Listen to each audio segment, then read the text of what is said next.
جادو کیپ۔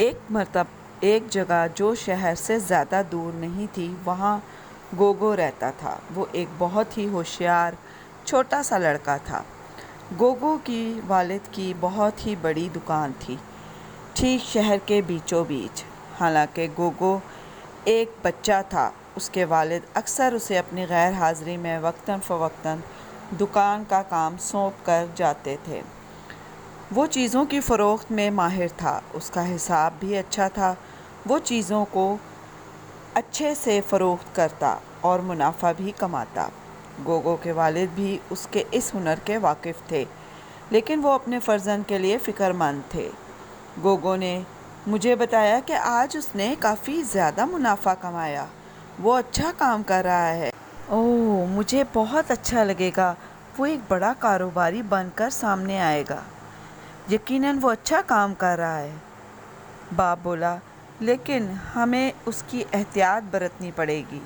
اس کی بڑھتی ہوئی ضدی فطرت کی وجہ سے ماں بولی، تم زیادہ فکر کر رہے ہو۔ ایک دن اس کا دوست دکان پر آیا اور بولا، کیسے ہو گوگو؟ کیا میں ان کیپ میں سے دیکھ سکتا ہوں؟ میرے والد مجھے ایک جنازے پر لے جا رہے ہیں۔ میرے کالے سوٹ پر پہننے کے لیے کچھ نہیں۔ میں تمہیں دکھاتا ہوں، بہت اچھی کیپس ہیں جو کہ کافی رواج میں ہیں، لیکن یہ اس سے مہنگی ہیں۔ چلو میں دیکھتا ہوں۔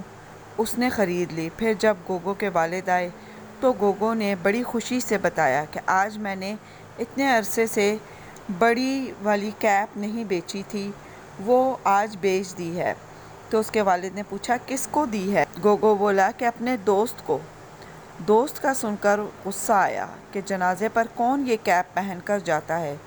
ایک اپنے فائدے کے لیے تم نے اسے مجبور کیا، یہ غلط بات ہے۔ گوگو کو غصہ آیا اور وہ دکان سے باہر چلا گیا۔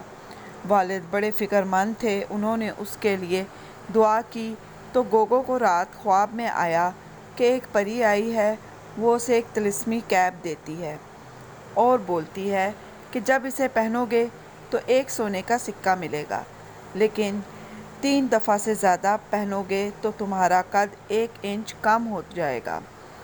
عقل مندی سے اسے استعمال کرنا۔ جب سو کر اٹھے تو تکیے کے نیچے طلسمی کیپ پڑی تھی۔ اس نے اسے پہنا اور سکہ مل گیا۔ پھر پہنا، پھر سکہ ملا، لیکن پری کی بات اسے یاد تھی۔ تیسری بار پہننے کو یہ سوچ کر چھوڑ دیا کہ والدین کے سامنے پہنوں گا اور انہیں سکے دوں گا تو وہ خوش ہوں گے، لیکن اسے یہ بے صبری تھی کہ میں اسے پھر سے پہنوں اور سکوں سے مالا مال ہو جاؤں۔ میرا قد تو سب سے بڑا ہے، اگر 1 انچ کم ہوتا جائے اور اس کے بدلے کافی سکے ملتے جائیں گے تو کوئی گھاٹے کا سودا نہیں۔ اس طرح اس نے سکوں کا ڈھیر لگا لیا، لیکن جب اپنے آپ کو دیکھا تو اتنا چھوٹا ہو گیا کہ اب نہ کیپ تک پہنچ سکتا اور نہ ہی شیلف میں رکھی کسی بھی چیز تک اس کا ہاتھ نہ جاتا۔ وہ بڑا پریشان ہوا۔ اس نے سارے سکے اٹھا کر ٹوپی میں رکھنے شروع کر دیے۔ وہ اتنی زور سے سکہ پھینک رہا تھا کہ ٹوپی پھٹ گئی۔ وہ رونے لگا، روتے روتے وہ سو گیا۔ خواب میں وہی پری آ گئی۔ اس نے دیکھا کہ اتنا چھوٹا قد، یہ کیا کیا گوگو؟ میں نے تمہیں منع کیا تھا نا؟ گوگو بولا، مجھ سے غلطی ہو گئی۔ امیر ہونے کے چکر میں نے یہ غلط فیصلہ کیا ہے، مجھے معاف کرو، اب میں کبھی غلطی نہیں کروں گا۔ پری بولی، اب کیا چاہتے ہو؟ سارے سکے اور ٹوپی رکھ لو اور برسوں اپنے قد کو بڑھانے کی کوشش کرو، یا پھر اپنا قد واپس لے لو۔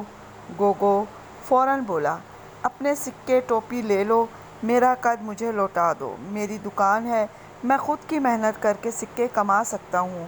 جب سو کر اٹھا تو اس کا قد بڑھا ہوا تھا۔ وہ خوش ہوا اور اپنے والد کے ساتھ گلے لگ گیا اور معافی مانگی کہ اب میں ہر فیصلہ سوچ سمجھ کر کروں گا۔ آپ ٹھیک کہتے تھے، مجھے اب سمجھ آ گئی ہے ابا جان۔